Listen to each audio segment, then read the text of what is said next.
panelists, I have some questions for you, and generally they're questions that the audience may be interested in hearing from all of you. However, don't feel compelled that you have to answer every one of them. The first one I'll start with is, what I know is that most successful people are highly driven. What do you do to keep your life in balance? Mind, body, spirit, soul, what are the things that you do? Whoever would like to start, just jump right in. They're all being so polite. Okay, why don't we start with Michelle and then we'll go back down. Yes, So, it's about choice, and it's not about priorities, it's really about choice. And I think our choices change throughout our lives. So at this point in my life, I consider myself on the mountaintop, and my choices are very, very clear. It is my spirituality, it is my family, it is my community, and other. And I know how to say no.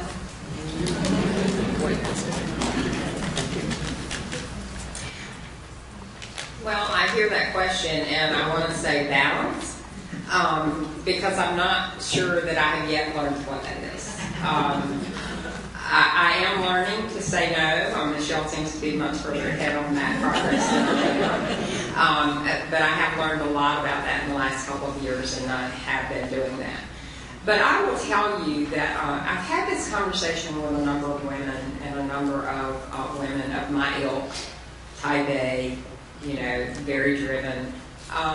And honestly, all of us would rather be around a table helping people solve problems than we would be out on the tennis court. So for me, work is a joy, and I don't feel at all deprived because of the amount of work I do or have to do. However, I will tell you that my family provides my balance. I'm very fortunate. I have a very large and amazing family, and so for me, the time I spend with them is cherished and very valuable to me. And they're all as busy as I am. So when we are able to get together, that is a time when we all relax and enjoy one another, and we're very grateful for that time together. We're all spiritual people, and that's important to us. And part of my spirituality, honestly, is getting up every morning and being deliberately grateful for everything in my life. And I mean down to listing those things, and I can't get through them all every day because there's so many of them. But I guess the characteristic I am most grateful for is that I am a grateful person, because I think that helps us get through so many things. And so that's kind of who I am, a driven, grateful individual. Well, for me, particularly, given the challenges facing higher education these days, in addition to my family, of course, I have several colleagues in similar positions around the country. And for me, balance is related to maintaining a sense of perspective. And being able to talk with colleagues who are leading public universities around the country facing many of the same challenges is helpful.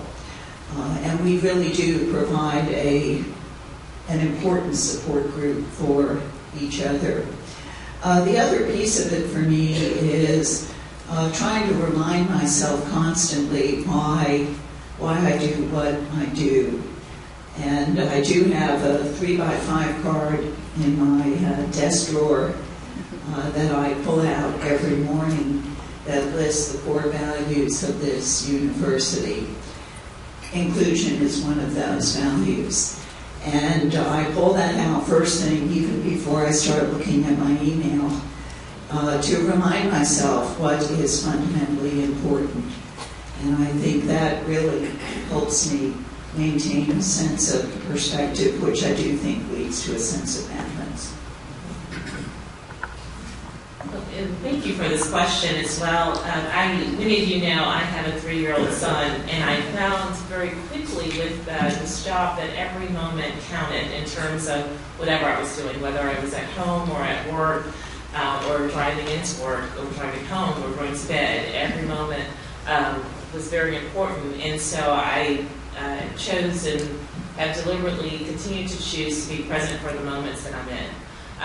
And that's, it sounds like a simple concept, but if I find myself in my mind drifting or thinking about things that are not relevant to the moments I'm in, then I bring myself back. And that's the only way I'm actually able to keep my life in balance and give of myself at the moments that I'm participating in. And that's been especially important with my son. I never knew that your days with your child would really come down to about 4 hours a day. And that's what it balances out to during the week, the 2 hours in the morning and 2 hours in the evening. So those are great 4 hours, and I get the most out of every one of them. And when I'm at the council meetings and I'm listening to speakers on the floor, I'm listening to council debate and discuss, or if I'm reading some of our policies, whatever the moment is, I've been very deliberate and focused on staying in that moment and remaining present. And that's been very important for my balance. And don't we all know that when you bring children into our lives, they really help us know what's really important. They pretty much know how to boil it down.